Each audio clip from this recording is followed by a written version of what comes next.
Welcome back to BBC World News. Now, India is closing in on 1 million coronavirus cases. We've seen another record spike in the last 24 hours with another 30,000 confirmed infections. Tamil Nadu is in the south of the country and is the second worst hit Indian state after Maharashtra. I've been speaking to the actor Kamal Hassan, star of 200 films in 6 languages. He also set up a political party back in 2018. Now, he's been vocal on coronavirus and on a recent police brutality case when a father and son died in police custody in Tamil Nadu after being beaten and tortured. It's been dubbed India's George Floyd moment. I started by asking him about how alarmed he was by the rapid rise in COVID cases.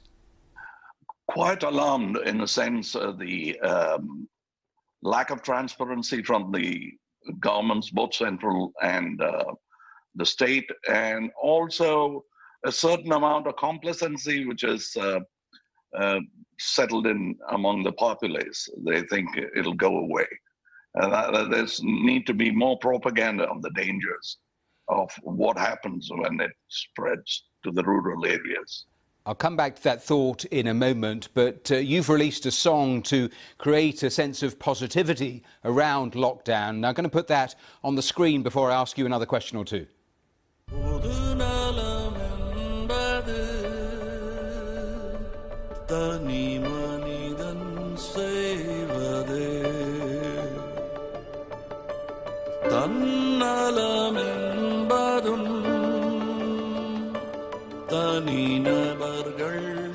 Kamal, why do you think we're seeing the numbers spiking as they are in India? What do you make of the government's response?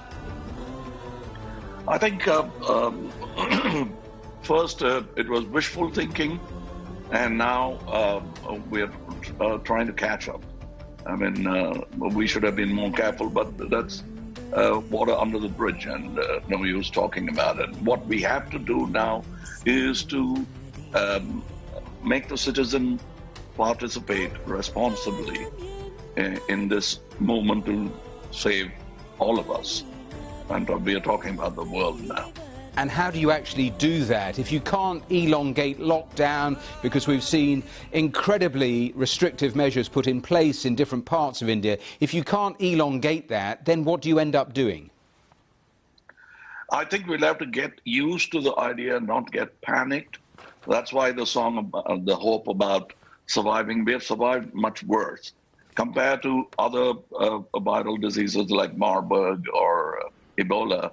I think COVID has been kind. It killed, there's less mortality in this, but we have to be careful about how we treat them and where we treat them. Not all can crowd the hospitals. In terms of that basic point about receiving treatment, the government keeps insisting people who need treatment are getting it. Is that your experience on the ground? Well, like all government machineries, there is efficiency and inefficiency in parts. So what I think is citizen engagement is very necessary. Instead of alarming them or trying to police them, you'll have to make them participate.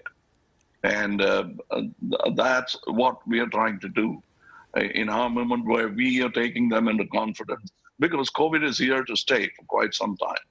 I mentioned in our introduction you've been a leading voice in demanding justice for those 2 men who died after being in police custody. Have we reached in India that George Floyd moment, do you think?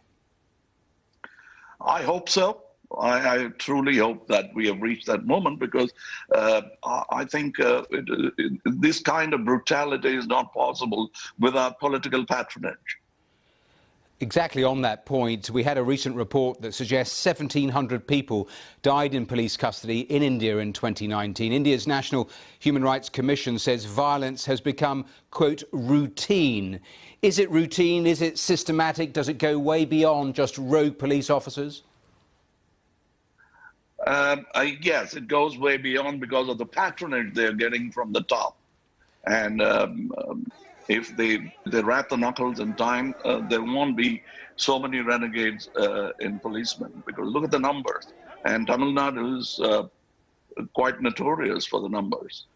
So the reform has to go further up the chain, is what you're saying. We've seen those protests in America and around the world, and bit by bit we are seeing signs of some sorts of reforms coming into different places. Do you hold out the realistic prospect that that too can actually happen in India, that police departments can be fundamentally reformed on this issue?